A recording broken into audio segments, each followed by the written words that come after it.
Alerta de um cidadão brasileiro. Órgãos do Poder Executivo Federal, assim como o Ministério Público Federal, MPF, que devem preservar a sua credibilidade perante a população brasileira, embarcaram numa canoa furada, que é o Programa de Enfrentamento à Desinformação com Foco nas Eleições 2020 criado pela ministra do Supremo Tribunal Federal Rosa Weber, quando presidente da 53ª Presidência do Tribunal Superior Eleitoral, recentemente passada ao novo presidente do TSE, também ministro do Supremo Tribunal Federal. Luiz Roberto Barroso, que segue embarcado. A estas instituições sugiro que desembarquem o quanto antes, sob pena de terem sua credibilidade seriamente afetada junto à opinião pública. São elas: Ministério da Justiça e Segurança Pública, MJSP. Ministério Público Federal, MPF. E Gabinete de Segurança Institucional da Presidência da República, GSI. Que esse alerta sirva também para os demais parceiros, cuja credibilidade será avaliada segundo a sua permanência ou o seu desembarque dessa canoa furada. Assina esse alerta. Eduardo Machado, Rio de Janeiro.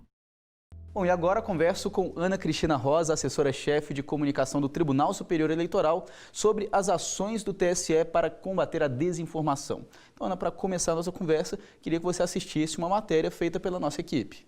A adesão aconteceu em Brasília, no gabinete da presidente do Tribunal Superior Eleitoral, ministra Rosa Weber. A partir de agora, o Google, o Twitter, o WhatsApp e o Facebook também passam a integrar o programa de enfrentamento à desinformação com foco nas eleições 2020 do TSE. A gente já vem trabalhando com o TSE desde o ano passado, na eleição de 2018, e vamos agora sentar e conversar e pensar nas ações para 2020. A gente sabe que existem pessoas que tentam burlar o sistema, né, disseminando informação com conteúdo ruim e falso. Né?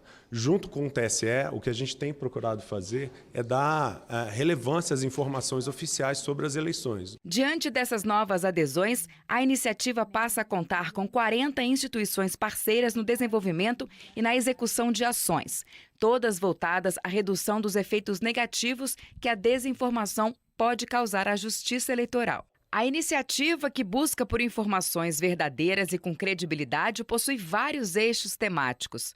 Um deles é a alfabetização midiática e informacional, que tem o objetivo de capacitar pessoas para identificar e checar dados falsos. Já a contenção à desinformação propõe medidas para desestimular a propagação desse tipo de notícia. Também existe a identificação e checagem de desinformação, que pretende aperfeiçoar os métodos de percepção de possíveis práticas de disseminação de conteúdos mentirosos. O programa de enfrentamento à desinformação foi criado pela ministra Rosa Weber. Diante de avanços, ela comemorou a chegada de novos parceiros. Manifesto minha alegria com a adesão ao programa de enfrentamento à desinformação, com foco nas eleições 2020, desses 4 novos parceiros. É consenso, e já se disse em outras ocasiões, que os efeitos negativos da desinformação são potencializados pelo uso dos recursos tecnológicos, em especial a internet. Também já registrei que a desinformação afeta os diferentes setores e atividades da sociedade e põe em dúvida a credibilidade das instituições. Luzes apagadas, hall dos auditórios desertos. Mal parece dia de sessão plenária. Pela primeira vez desde que a Justiça Eleitoral foi criada em 1932, uma sessão do Tribunal Superior Eleitoral foi realizada com um plenário vazio. Por conta das medidas tomadas para combater o coronavírus, os ministros se reuniram por videoconferência, uma forma de utilizar a tecnologia para garantir a prestação jurisdicional. Na sessão administrativa, o ministro Luiz Roberto Barroso foi eleito próximo presidente do Tribunal Superior Eleitoral. O ministro Edson Fachin vai ocupar a vice-presidência da Corte. Luiz Roberto Barroso tomou posse como ministro efetivo do TSE em fevereiro de 2018 e como vice-presidente do tribunal em agosto do mesmo ano. Formado em Direito pela Universidade do Estado do Rio de Janeiro, fez mestrado pela Universidade Norte-Americana de Yale e é doutor pela UERJ. Também fez pós-doutorado pela Universidade de Harvard, nos Estados Unidos. Em 2013, tomou posse como ministro do Supremo Tribunal Federal. Já o ministro Luiz Edson Fachin tomou posse como membro efetivo do TSE em agosto de 2018. Se formou em Direito na Universidade Federal do Paraná. Fez mestrado e doutorado pela Pontifícia Universidade Católica de São Paulo, além de ter pós-doutorado pelo Conselho Internacional de Estudos Canadenses. Tomou posse no Supremo Tribunal Federal em 2015. O ministro Luiz Roberto Barroso fica na presidência do TSE até fevereiro de 2022. A eleição foi realizada com uma urna itinerante, como forma de combater o novo coronavírus. Queria agradecer a Vossa Excelência pela condução dos trabalhos até aqui, sempre muito segura, sempre muito gentil, sempre muito distinta, e agradecer a todos e a cada um dos colegas pela confiança depositada em mim. Tribunal Superior Eleitoral. Ministro Carlos Veloso do Supremo Tribunal Federal é eleito por votação secreta para assumir a 36ª presidência do TSE. Para vice foi escolhido o ministro do Supremo Tribunal Federal Marco Aurélio Melo. Esse passo é reservado ao Coringa, presente em todas as presidências do TSE, desde 1996, quando foi criada a Secretaria de Informática, hoje Secretaria de Tecnologia da Informação. Trata-se de Giuseppe Janino, primeiro e único chefe da secretaria e é conhecido como o pai da urna eletrônica, que não é um simples coletor de votos e sim um microcomputador. Como é Coringa, não anunciaremos nas demais presidências, mas vai vendo. Vice-presidente do TSE, ministro Marco Aurélio Melo é eleito por votação secreta para assumir a 37ª presidência do TSE. Para vice foi escolhido o ministro do Supremo Tribunal Federal Ilmar Galvão. Vice-presidente do TSE, ministro Ilmar Galvão é eleito por votação secreta para assumir a 38ª presidência do TSE. Para vice foi escolhido o ministro do Supremo Tribunal Federal José Nery. Vice-presidente do TSE, ministro José Nery é eleito por votação secreta para assumir a 39ª presidência do TSE. Para vice foi escolhido o ministro do Supremo Tribunal Federal, Maurício Correia. Vice-presidente do TSE, ministro Maurício Correia é eleito por votação secreta para assumir a 40ª presidência do TSE. Para vice foi escolhido o ministro do Supremo Tribunal Federal, Nelson Jobim. Vice-presidente do TSE, ministro Nelson Jobim é eleito por votação secreta para assumir a 41ª presidência do TSE. Para vice foi escolhido o ministro do Supremo Tribunal Federal, Sepúlveda Pertence. Ministro Sepúlveda Pertence é eleito por votação secreta para assumir a 42ª presidência do TSE. Para vice foi escolhida a ministra do Supremo Tribunal Federal, Ellen Grace.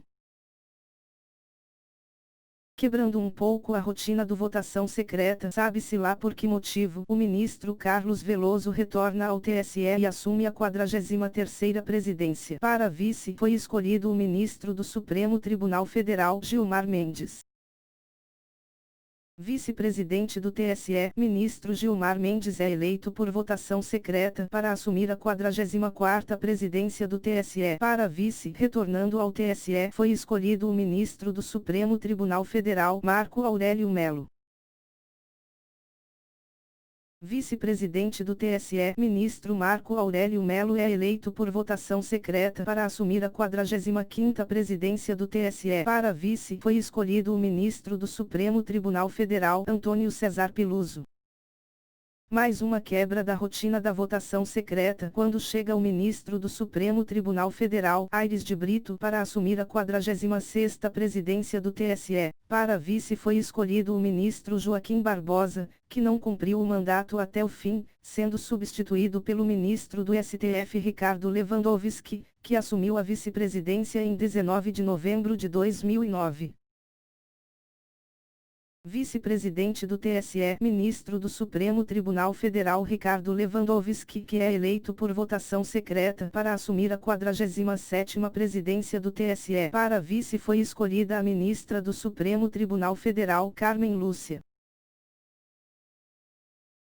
Vice-presidente do TSE, ministra Carmen Lúcia é eleita por votação secreta para assumir a 48ª presidência do TSE. Para vice pela terceira vez é escolhido o ministro Marco Aurélio Mello.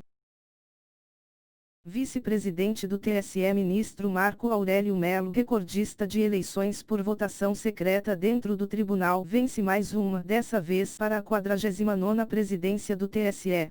Para vice o escolhido foi o ministro do Supremo Tribunal Federal Dias Toffoli.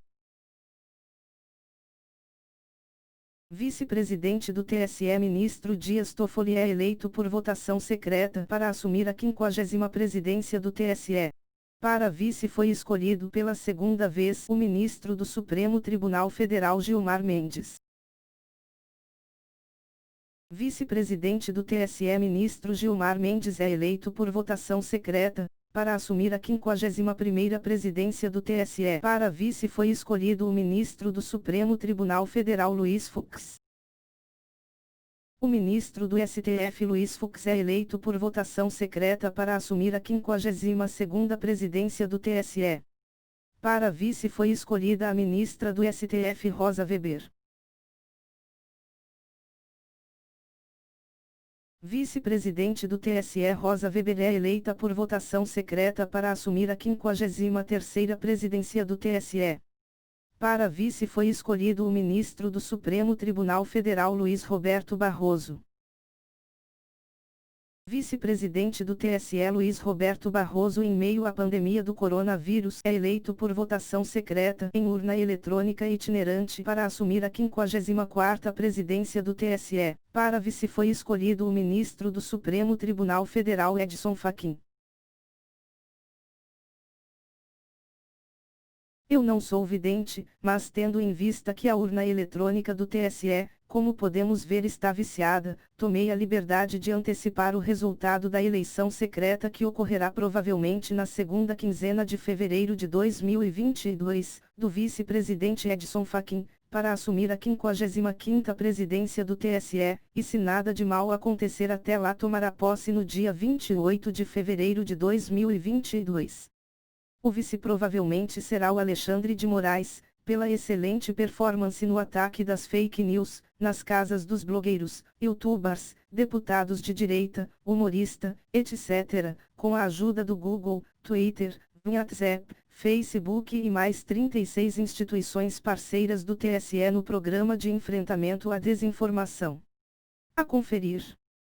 A 55ª presidência foi incluída com o propósito de deixar claro que as fraudes são a especialidade daqueles que presidem a instituição Tribunal Superior Eleitoral, não só para eleger os seus presidentes, corregedores, etc., mas também para fraudar todas as eleições gerais e municipais do Brasil, pelo menos a partir de 2004, conforme dados coletados do próprio site do TSE.